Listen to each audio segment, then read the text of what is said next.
The Nature of Personal Reality by Jane Roberts. Chapter 16. Natural Hypnosis. A trance is a trance is a trance. What is the reality behind reality?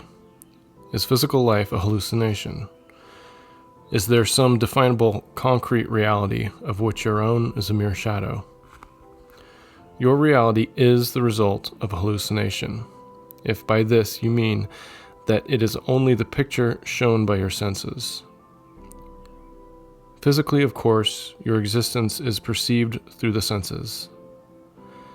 In that context, corporeal life is an entranced one, with the focus of attention largely concentrated through the senses' belief in the reality of their sensations.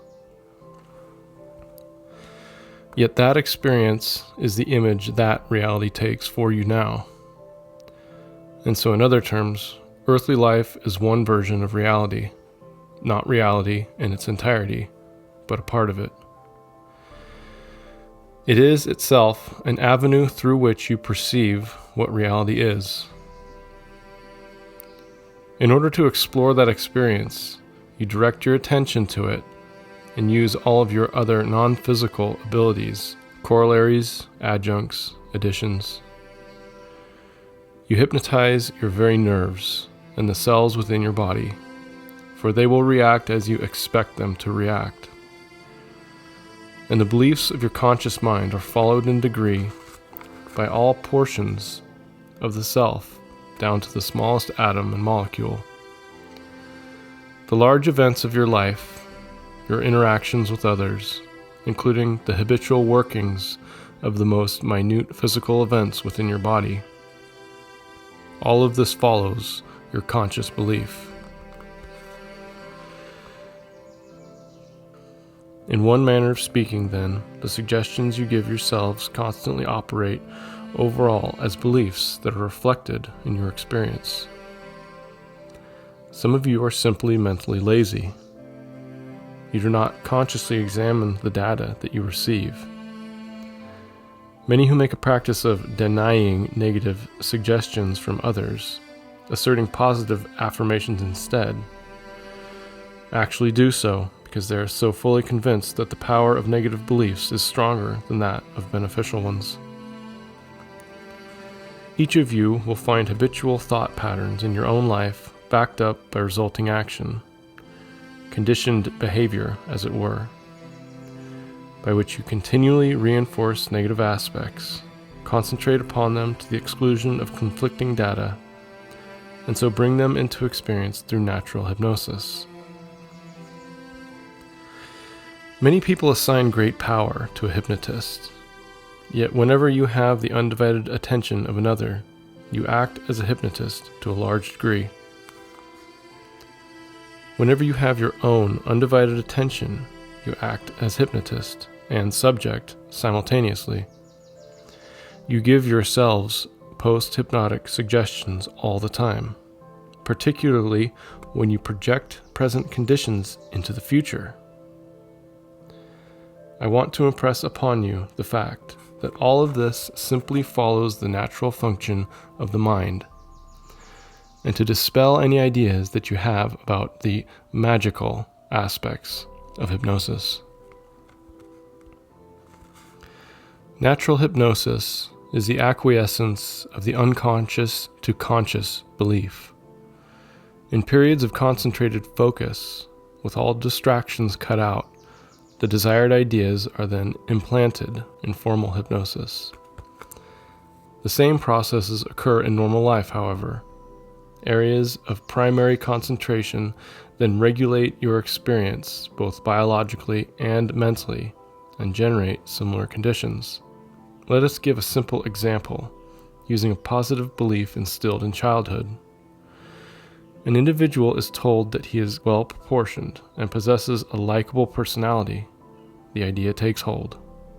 The person acts in line with these beliefs in all ways, but also a variety of subsidiary beliefs grow up about the main one.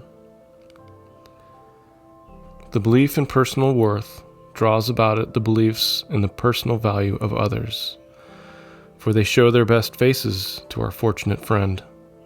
His life constantly reinforces this concept, and while he is peripherally aware that some people are nicer than others, his main intimate experience allows him to see the best in others and in himself.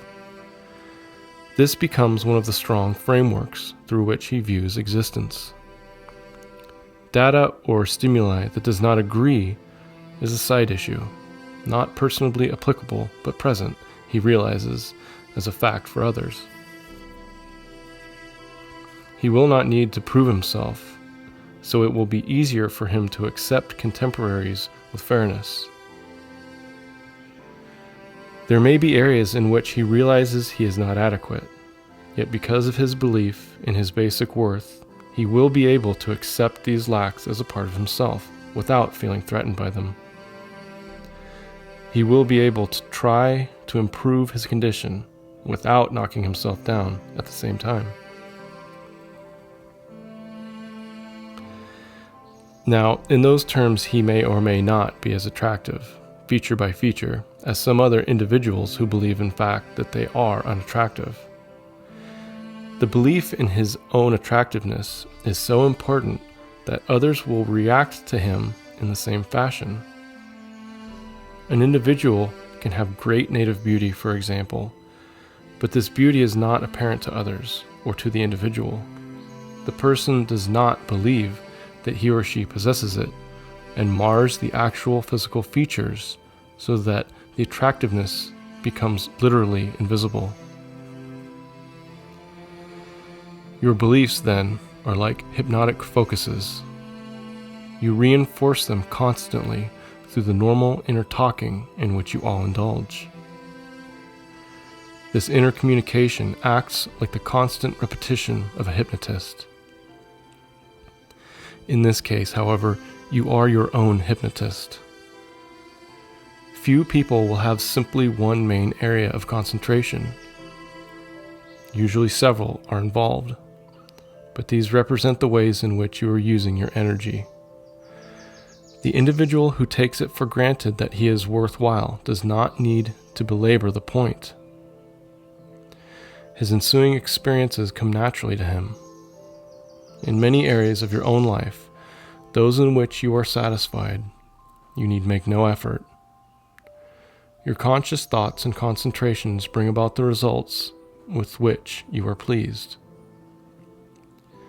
It is only in those compartments of life that confound you that you suddenly begin to wonder what is happening.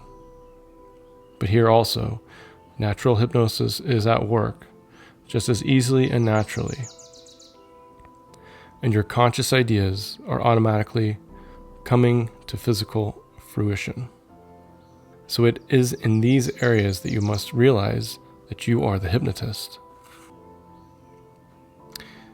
The unconscious accepts those orders given to it by the conscious mind.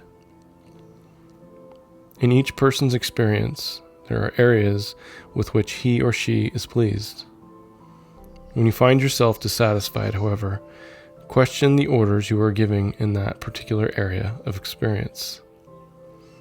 The results do not seem now to follow your conscious desires, but you will find that they do follow your conscious beliefs, which may be quite different.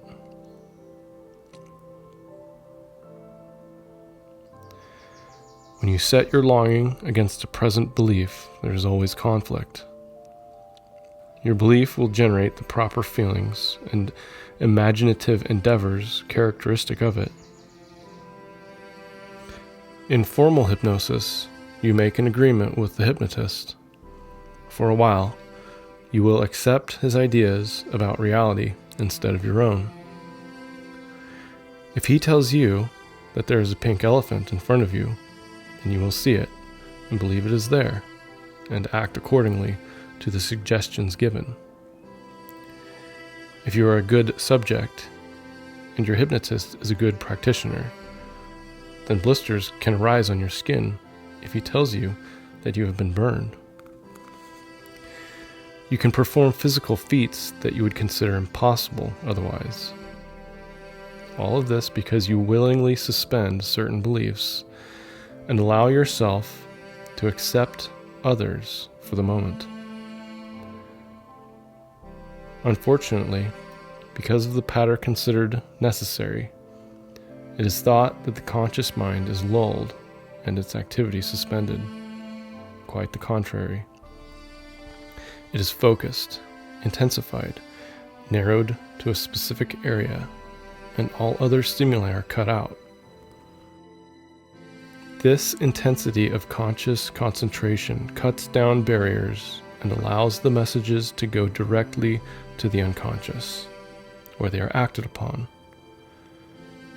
The hypnotist, however, is important in that he acts as a direct representative of authority. Even in primitive societies, witch doctors and other natural therapists have understood that the point of power is in the present, and they have utilized natural hypnosis as a method of helping other individuals to concentrate their own energy. All of the gestures, dances, and other procedures are shock treatments, startling the subject out of habitual reactions so that he or she is forced to focus upon the present moment. The resulting disorientation simply shakes current beliefs and dislodges set frameworks. The hypnotist, or witch doctor, or therapist then immediately inserts the beliefs he thinks the subject needs. Whatever the superficial reasons for your beliefs, you must say to yourself, "For a certain amount of time, I will momentarily suspend what I believe in this area, and willfully accept the belief I want. I will pretend that I am under hypnosis, with myself as hypnotist and subject. For that time, desire and belief will be one. There will be no conflict, because I do this willingly. For this period, I will completely alter my old beliefs. Even though I sit quietly, in my mind, I will act as if the belief I want were mine completely."